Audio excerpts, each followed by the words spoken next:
د سحر دا مبارک ساعت چې رسول الله مبارک ورته دعا کړي رب کریم په قسم خوري والفجر زما د سبا په ټیم قسمي قسم چې رب کریم په خوري هسې نه خوري د پاره د اظهار د عظمت د وخت د سحر اله العالمین په قسم خوري دا وخت مبارک دی دا د خوب ټیم نه دی دیو جنا فاطمه الزهرا رضی الله عنها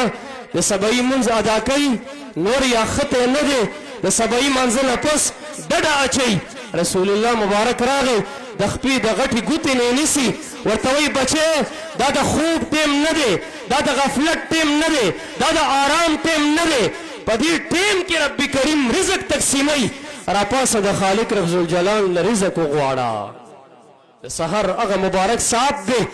مبارک صلی الله علیه وسلم دې ساعت ته دعاګانې کړي اللهم بارک لامتی فی بکورها الها زما امت ته د سحر په ټیم کې برکت واچوه دا قرآن کریم که کم طالب ته نزد کیږي او دی غبي وي باید د سحر وخت کې قرآن کریم ته ټیم وباسي دا مبارک ساعت دی نبی علیہ السلام ورته دعا کړي ستا په سینه کې به قرآن کریم ځای پیدا کی دا به مضبوط او مستحکم شي خو په دې شرط که سحر ته وختي پاسې سحر وختي پاسېدل پکار دي خاص کر طلبه کرام کاغه د علم ظاهر دي او که د علم باطن دي صوفیه کرام اهل فضل اهل علم ولو که عوامو تم دا پکار دي چې ځان ته امتی د محمد مصطفی وي ځان متدین په دین د اسلام ګڼي د اسلام دعوه لري باید سحر وختي پاسي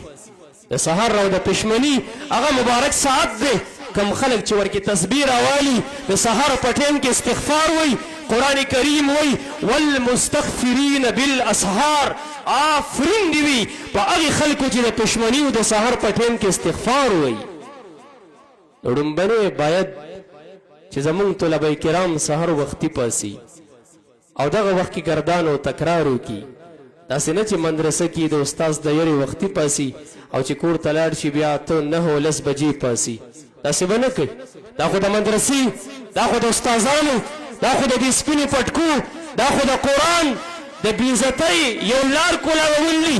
بیا به ورته کور کې خلک وایي دا څنګه قاریان دي دا څنګه طالبان دي دا څنګه حافظان دي د سحر مونځ نه کوي سحر نه پاسي د قرآن کریم تلاوت نه کوي نو باید که مدرسه کې یی او که کور کې یی ای زمونږ بچو طلباو ای حافظانو ای قاریانو ای زما همزولو سالکانو ای زما نه کشرانو زما همزولو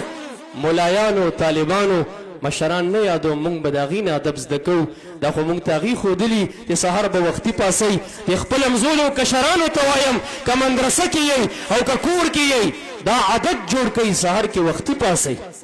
عبدالله ابن عمر رضی الله تعالی عنهما به چوکه په لاس د خپل کور په کمره باندې ګرځېده د خپل مدرسې په کمره باندې به ګرځېده هغه واړه ماشومان هغه شاګردان هغه مریدان چې د سحر په دې مبارک ساعت کې به خوب کو په چوکه باندې به وهل وي دا د خوب ټیم نه دی وختي پاسئ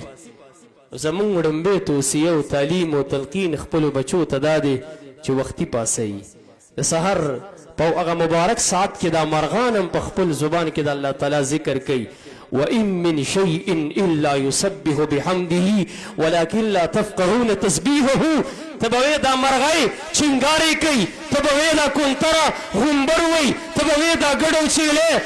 بی کوي خو قرآن وایي چې دا په خپل زبان د رب کریم تسبیح او پاکي او تنزیح بیانوي عبدالله بن عباس چې حبر د دې امت دی ترجمان قرآن دی رئیس المفسرین دی ابن عم رسول الله دی صلی الله علیه وسلم او چې څوک دروازه کولاوي دروازه چې کوم چونګارې کوي وی ته به وایې دا د قبضې او د لرګي چونګارې دی خو وی دا دروازه هم په خپل زبان د خپل رب تسبیح او ثنا او پاکي او تنزیح بیانوي